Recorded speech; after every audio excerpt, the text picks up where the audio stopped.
I have updates on the shootings earlier today at UPMC Memorial Hospital in Pennsylvania. This is my third video. If you haven't seen the other two, you might want to go back and watch those.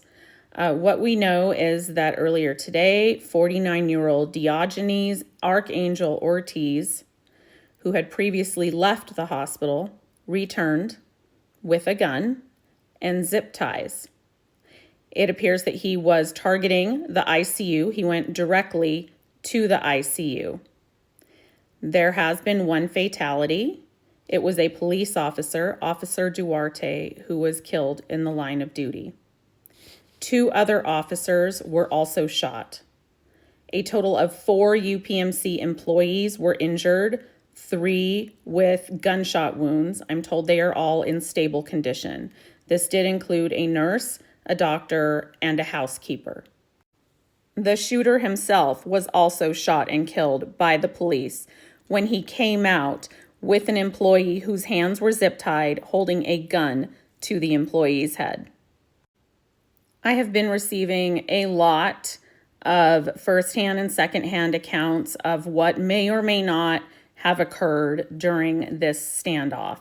So some of this that I'm going to tell you at this point is unconfirmed. Some really terrifying stories about nurses and staff being zip-tied. One nurse in particular allegedly had the trigger pulled 3 times at their head, but the magazine was empty.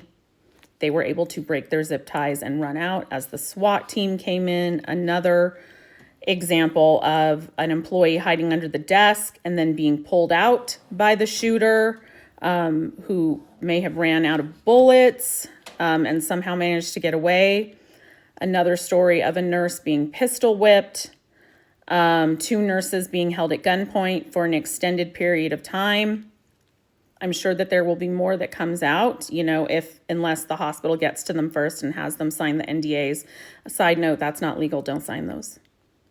Okay. I say all this to point out that there was one fatality, not including the shooter, because he's a piece of shit that doesn't count. One, but let's not lose sight of the fact that there are going to be a lot of employees there who have gone through unimaginable trauma and may not ever be the same. They went through something truly terrifying. Okay.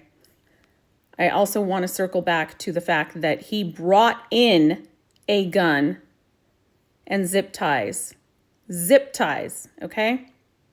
He would not have been able to get the gun in the hospital if the hospital had basic security measures, including metal detectors, right?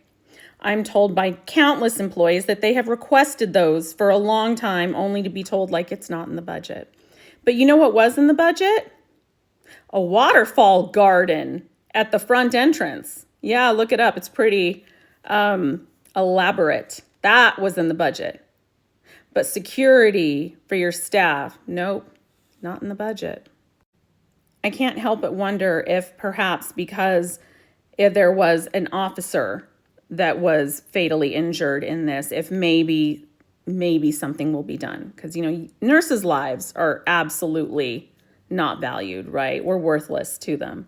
But maybe the fact that a doctor was injured and a police officer was killed, maybe that might spark some change here. And yes, I strategically chose this comment to reply to. Do with it what you will.